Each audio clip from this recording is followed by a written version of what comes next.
What's up, YouTube? A little update video. I'd show you guys some of what's going to go on with the doors.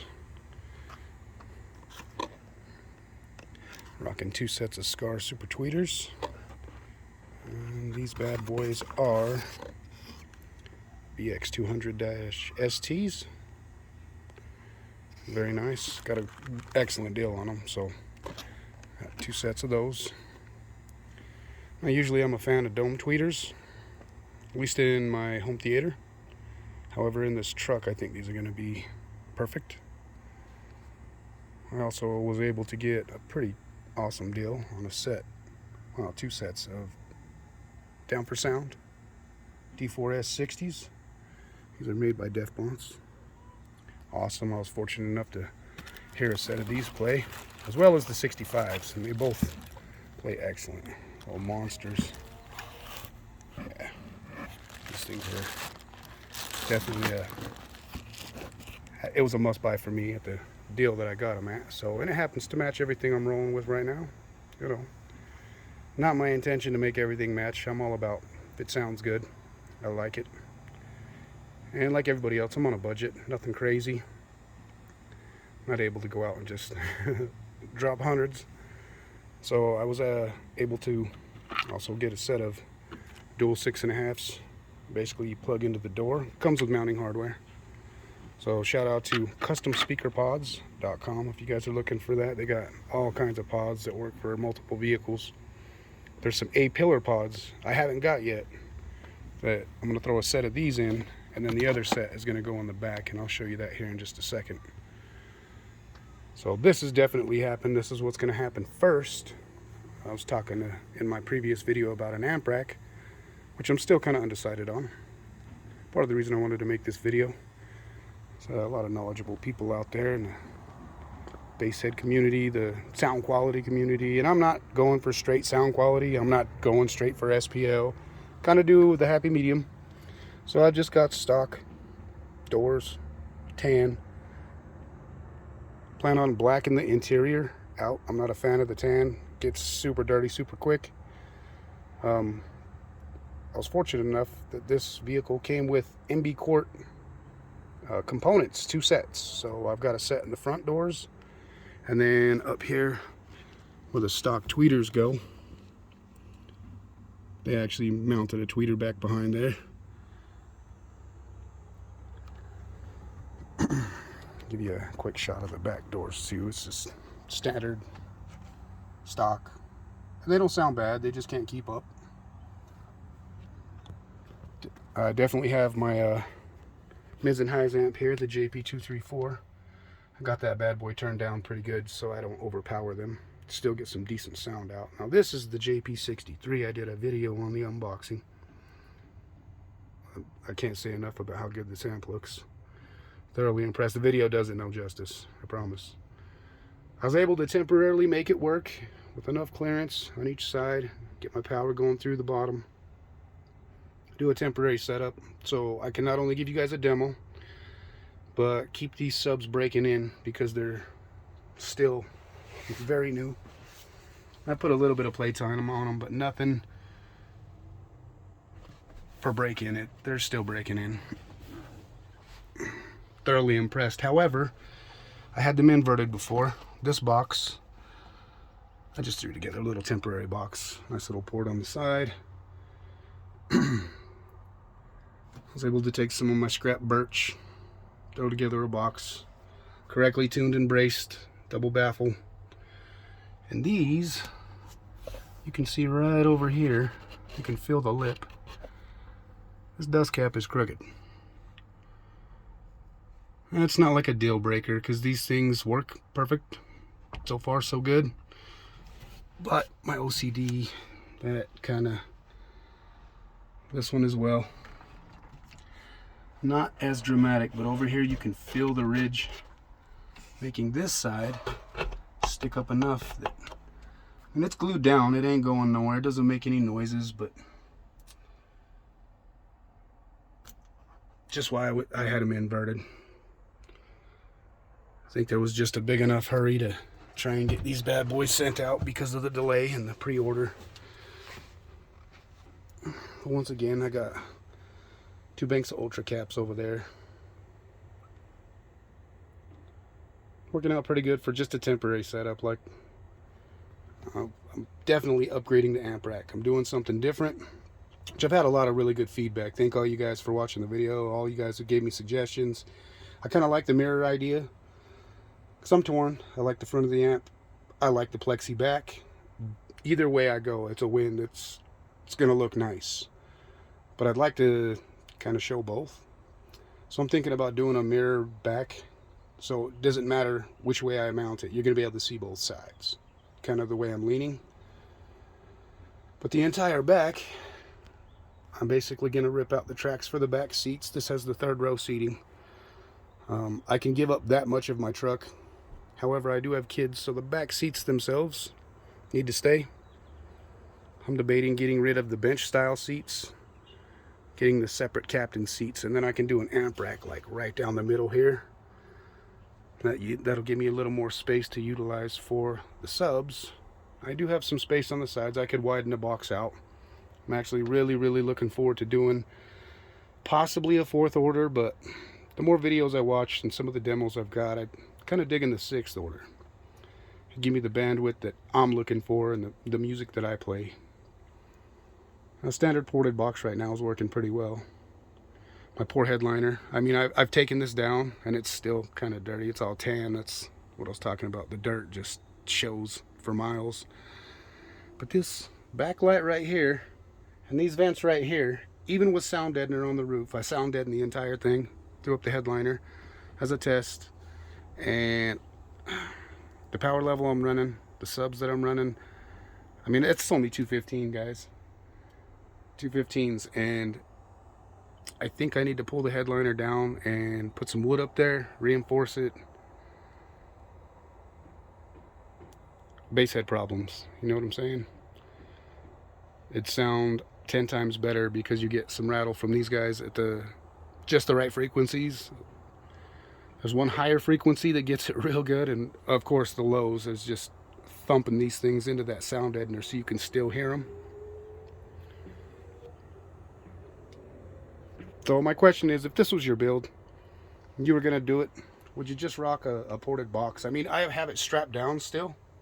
I don't have any mounting method yet because I'm going to redo the floor in wood after I remove the tracks, pull the carpet out. But I have to have this strap here. Entire box is Baltic birch, double baffle. And when you get down into like 26 hertz, 19 hertz, this box jumps. It literally, the entire box jumps. So a definite, I have to have it strapped down. Temporary setup, yes. However, you should always have your box mounted down. Have somebody smash into you, this thing goes flying. You don't want that happening. So I always want to try and find a way to mount it down. So this is my temporary setup. Thinking about, well, the back's getting redone anyway. Solid wood, better mounting. Thinking about taking it off. Well, in order to do a 4th or a 6th order, it's definitely going to have to go pretty much all the way up to the ceiling. So, would you go 4th order? Would you go 6th order? Rock just a ported box? Would you go so far as to take down your headliner? You know, basically reinforce it with wood, or, you know, I'm just curious to hear everybody's ideas, comments. I welcome it all. Still learning every day. I definitely know some things, but, you know, always look forward to learning. Definitely look forward to reading all your comments, man. I appreciate everybody who's dropped a comment. I've gotten nothing but love. Love the Basshead community. You guys are awesome. Shout out to Big D Wiz, by the way. You're killing it on them JP amps and the dynos. Impressive, to say the least. And shout out to everybody who's left a comment. Positivity, ideas for the build. And I'm really glad everybody wants to kind of follow along on the journey, because, you know, some big things are going to happen. A little bit more than I anticipated was going to happen, but, you know, when you're in a Basshead, this is how things go. Doors are going to get upgraded. Yes, in order to do the speaker pods, by the way, you do have to cut up your door panel. Now, due to the fact I'm going to do black panels anyway, I don't really have a hard time doing that. It's just to the point right now where that's a little quicker and easier to get me up and still sounding correctly without fiberglassing in an entire door, which, you know, I don't mind either. I enjoy that kind of stuff, but that definitely takes longer.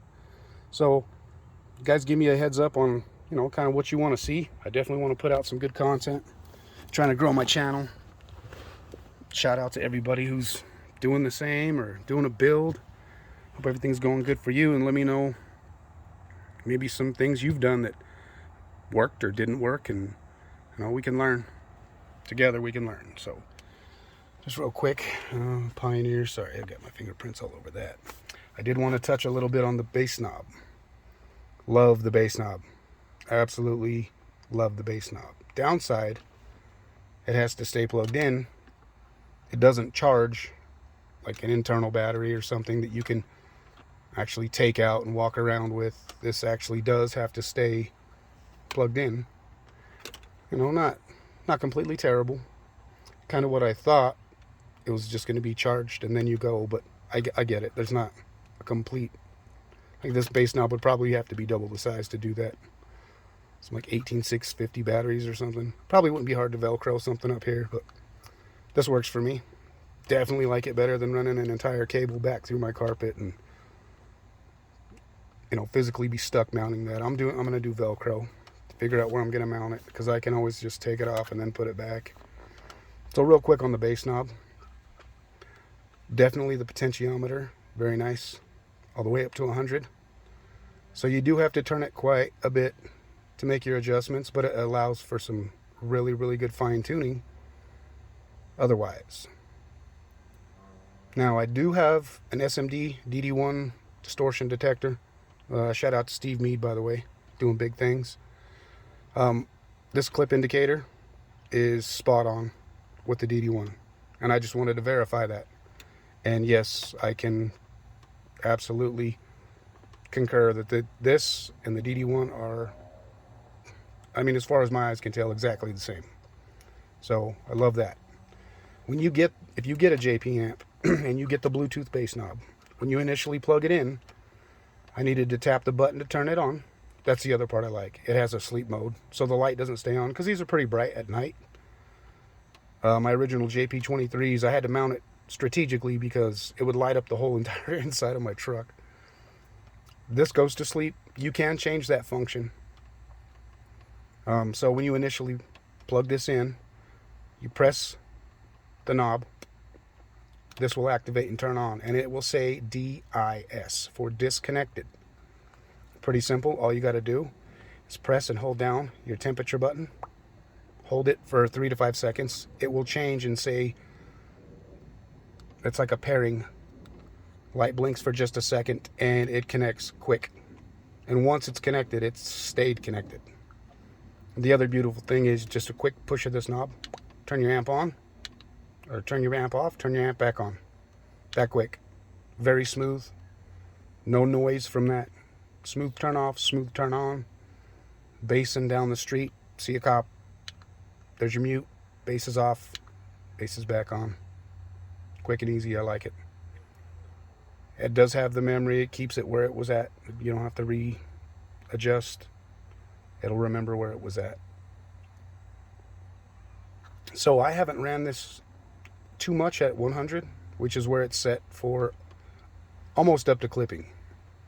I'd go right. I'd give it a little less than up to clipping. I don't want to run the risk of clipping out my speakers at all. With that amp and those 215s, they get plenty. I generally run it around 50 when I'm bassing around. So, and that's breaking them in pretty nice. Then I'll do a little bit more on 100. But today, I did want to do a little bit of a demo. I'll give you guys an idea of some of the... Just set my bass knob here. We're going to go 100 for you guys. I'll give you a little taste. It's not going to be too crazy because I am at home and I don't want to upset my neighbors too much. However, a small demo shouldn't be too bad. Let me grab my keys. I'll get this.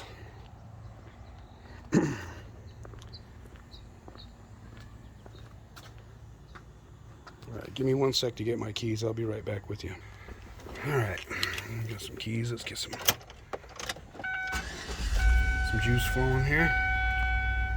McMahon 370 under the hood, by the way. If you've seen my first video, you see that alternator absolutely keeps me where I need to be. That with some ultra caps. I mean, I have to pound on this thing to even see a fluctuation in my voltage, so that's staying pretty strong.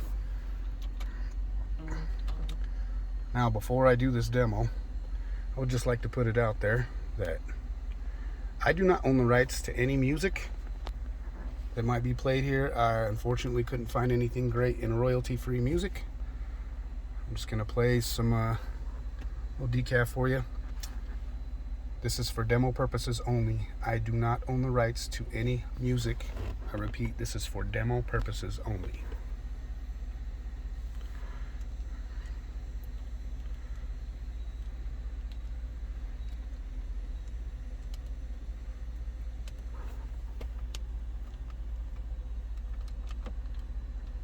Alright.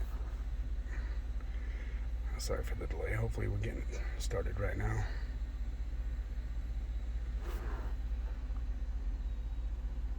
This should be 26 hertz if I'm not mistaken.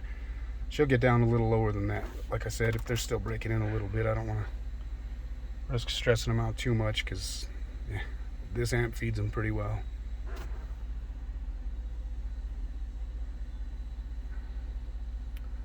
Okay, where are we at?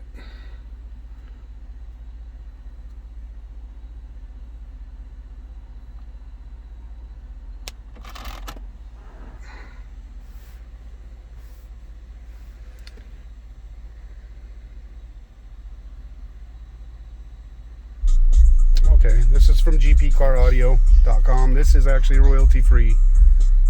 Oh, and it won't let me adjust the volume on that one.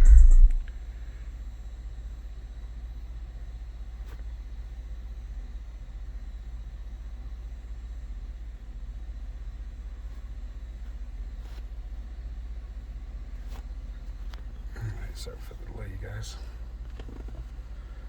So I've got a couple voltmeters I'm going to put in here as well. Haven't done that just yet. I'm trying to figure out where I'm going to put it without cutting up my dash.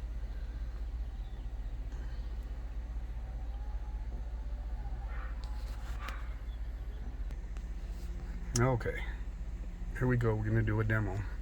Decaf, 26 hertz. Let's see how she sounds.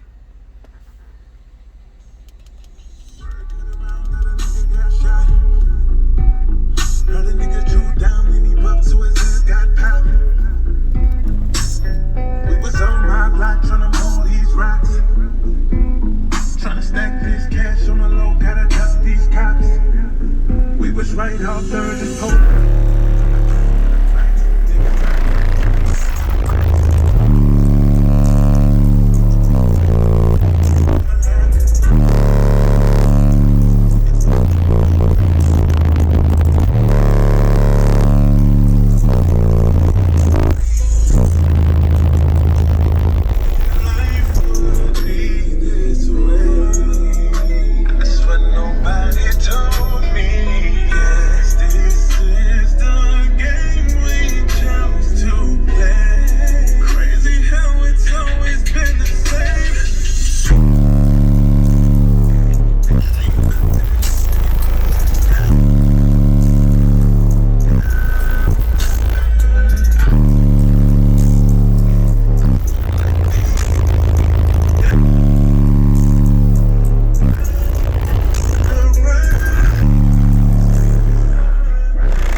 All right. That's probably about all I can do right now.